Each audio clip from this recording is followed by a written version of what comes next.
మాత్రం చాలా దారుణంగా ఉంది. ఇది ఖమ్మం ఒకటే కాదు, వరంగల్ అయినా అంతే ఉంది, ఆదిలాబాద్ అయినా అంతే ఉంది, మహబూబ్ నగర్ అయినా అంతే ఉంది. కానీ ఖమ్మం ప్రత్యేకించి మొంతా తుఫానుకు తీవ్రంగా ఎఫెక్ట్ అయింది కాబట్టి పత్తిలో తేమ శాతం 20% ఉండేటట్టుగా సీసీఐతో మాట్లాడి వ్యవసాయ శాఖ మంత్రి వర్యులు ఈ జిల్లానే కాబట్టి తుమ్మల నాగేశ్వరరావు గారు నేను డిమాండ్ చేస్తూ ఉన్నాను, మీరు ఖచ్చితంగా సీసీఐతో మాట్లాడాలి. ఇప్పుడు జూబ్లీహిల్స్ ఎన్నికలు అయిపోయినాయి, అక్కడ బీహార్ ఎన్నికలు అయిపోయినాయి, ఇప్పుడన్నా పత్తి రైతుల గోస పట్టించుకోవాలని చెప్పి నేను ప్రభుత్వాన్ని డిమాండ్ చేస్తూ ఉన్నాను. అదేవిధంగా ఇక నిరుద్యోగుల విషయం అయితే చెప్పనలవి కాదు, భయంకరమైన పరిస్థితి ఉన్నది.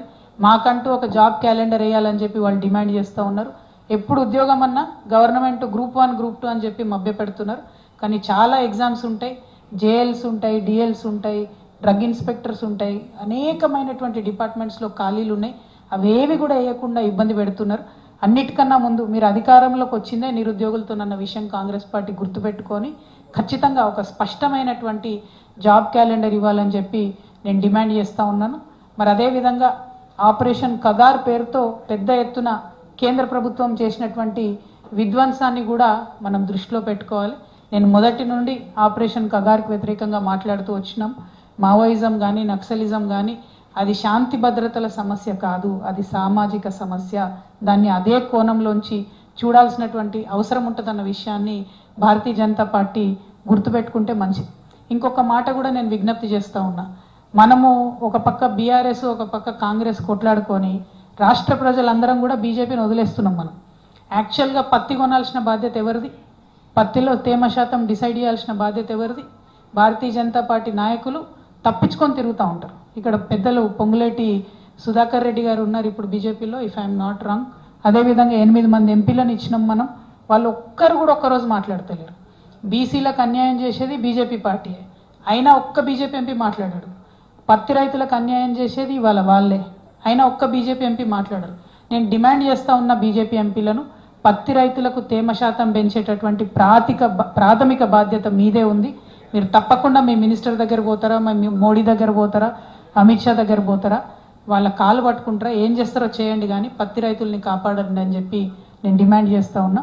ఒక పక్క ఆపరేషన్ కగార్ పేరుతో తెలంగాణ బిడ్డల రక్తం దాగుతున్నారు, ఇంకొక పక్క పత్తి రైతుల పట్ల మీ యొక్క కేర్లెస్నెస్తోని ఈ పరిస్థితి తీసుకొస్తున్నారు. కాబట్టి భారతీయ జనతా పార్టీ బాధ్యత తీసుకోవాలి, తెలంగాణ ప్రజల బాగోగుల్లో భాగం పంచుకోవాలని చెప్పి నేను డిమాండ్ చేస్తూ ఉన్నా.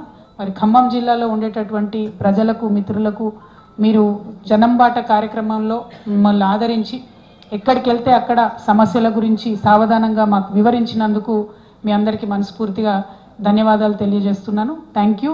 జై తెలంగాణ, జై తెలంగాణ. Thank you.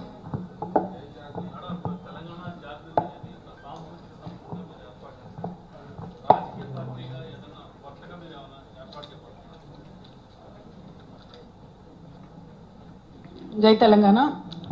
రాజకీయ పార్టీల గురించి ఇప్పుడెప్పుడే ఆలోచన చేస్తలేమన్నా, ఎందుకంటే ఇవాళ ప్రశ్నించే వాళ్ళు లేకుండా పోయారు.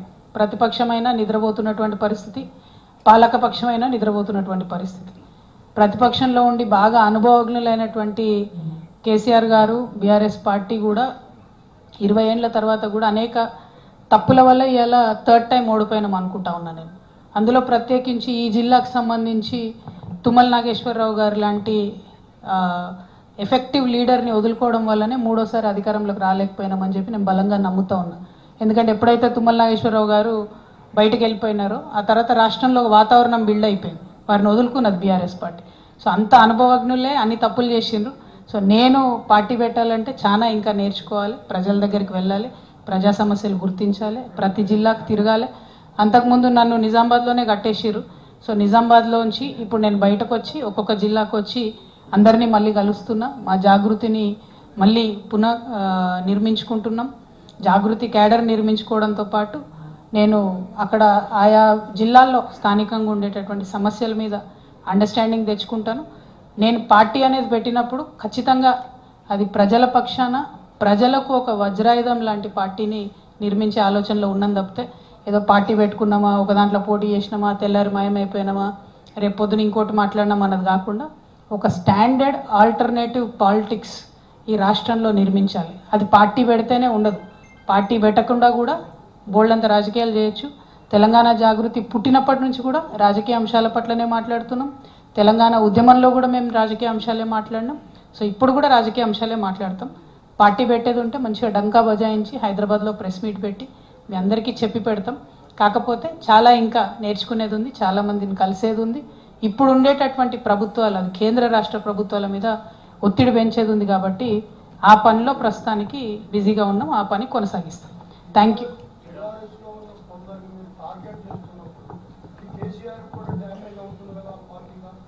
బీఆర్ఎస్ పార్టీతో నాకేం సంబంధం అన్న? బీఆర్ఎస్ పార్టీలోకి వెళ్ళి నన్ను సస్పెండ్ చేసిండ్రు.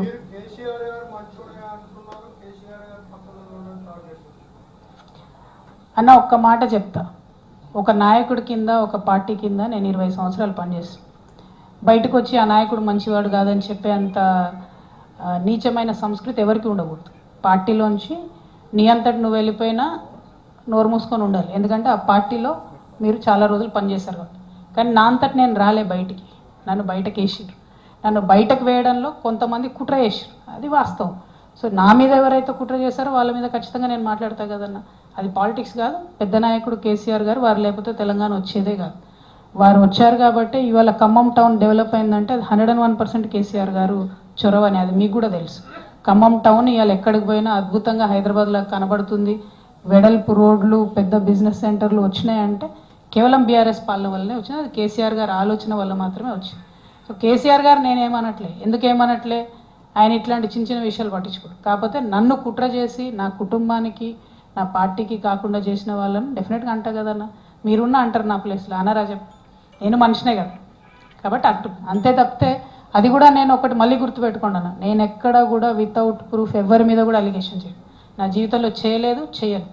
సో రేపైనా సరే ఎవరి మీద మాట్లాడినా సరే ఖచ్చితంగా ప్రూఫ్తోనే మాట్లాడతాను. ఇప్పుడు నేనేం చెప్పా, తుమ్మల నాగేశ్వరరావు గారు లాంటి పెద్ద నాయకుడిని వదులుకోవడం 101% బీఆర్ఎస్ పార్టీ చేసిన మిస్టేక్. దానివల్ల 2 నష్టాలు జరిగినాయి పార్టీకి. ఒక వాతావరణం ఏర్పడింది రాష్ట్ర వ్యాప్తంగా, ఇది అందరు పెద్ద నాయకులు వెళ్ళిపోతున్నారు అనేటటువంటి. అది కరెక్ట్ కాదు కదా. అంత ఎక్స్పీరియన్స్ ఉన్న వాళ్ళు ఎక్కడ దొరుకుతారు? ఉన్నప్పుడు వాళ్ళని కాపాడుకోగలగాలి. సో ఇప్పుడు నన్ను 20 ఏళ్ళు పనిచేసి నన్ను బయటకు పంపించారు. సో అదే పార్టీలో ఉన్న వాళ్ళు ఆలోచించారు, అన్న వాళ్ళ బిడ్డనే బయటకు పంపించారు, మా సంగతి ఏంది అనుకోరా? అనుకుంటారు కదా. సమయం సందర్భం వచ్చినప్పుడు ఎగ్జిబిట్ చేస్తారు ఎవరన్నా కూడా. ఇప్పుడు ఇమీడియట్గా రేపు తెల్లారికల్లా రిజల్ట్ తెలియదు. మొన్న జూబ్లీహిల్స్లో తెలిసింది ఏమైంది? ఎందుకు జరగలేదు? మరి ఇంత వ్యతిరేకత ఉంది కాంగ్రెస్ పార్టీ అంటే. ఏ ఊర్లకు పోయినా కూడా నోరు తెరిస్తే ఫస్ట్ లకారంతో స్టార్ట్ చేసి తిడుతున్నారు. అయినా ఎట్లా గెలుస్తుంది అన్న జూబ్లీహిల్స్లో అన్ని వేల మెజార్టీతో? సో ప్రతిపక్షాలు, BJP utter flop, failure, BRS not up to the mark. కాబట్టి దాన్ని ఇంప్రూవ్ చేసుకోవాలి. ప్రతిపక్షం లేనటువంటి ఏ రాష్ట్రం కూడా బాగుపడలేదు. ఈ దేశంలో కూడా ఇవాళ వెనకడుగేస్తున్నాం మనం. అమెరికా లాంటి దేశాలు ఇష్టం వచ్చినట్టు వీసాలు క్లోజ్ చేయడం పెంచుతున్నాయంటే ఈ దేశంలో ప్రతిపక్షం లేదు కాబట్టి బీజేపీ ఏది చేసినా నడుస్తుంది. కాంగ్రెస్ ప్రతిపక్షంగా దేశంలో ఫెయిల్ అయింది. ఇక్కడ బీఆర్ఎస్, బీజేపీ ఫెయిల్ అయినాయి ప్రతిపక్షంగా. బీహార్లోనేమో ఘోరంగా ఓడిపోతుంది కాంగ్రెస్, ఇక్కడనేమో 25,000 మెజార్టీతో గెలుస్తుంది. How is it possible? అంటే ప్రతిపక్షాలు ఫెయిల్ చేస్తున్నాయి ప్రజల్ని. సో మేము తెలంగాణ జాగృతి నుండి ఆ ప్రతిపక్ష పాత్ర నిర్వహిస్తాం. ఖచ్చితంగా ఈ రాష్ట్రంలో ఒక అడిగే గొంతుకగా ఉంటాం. ఆల్టర్నేట్గా పాలిటిక్స్ ఎట్లా చేస్తే బాగుంటుందో ప్రజలకు చెప్తాం. మహిళా నాయకత్వాన్ని పెంపొందిస్తాం, యువకుల నాయకత్వాన్ని ప్రోత్సహిస్తాం. ఖచ్చితంగా అన్ని వర్గాలకు ఎవరైతే అధికారానికి దూరంగా ఉన్నారో వారు అధికారంగా దగ్గర అవ్వడానికి మా శాయశక్తిలో మేము ప్రయత్నం చేస్తాం.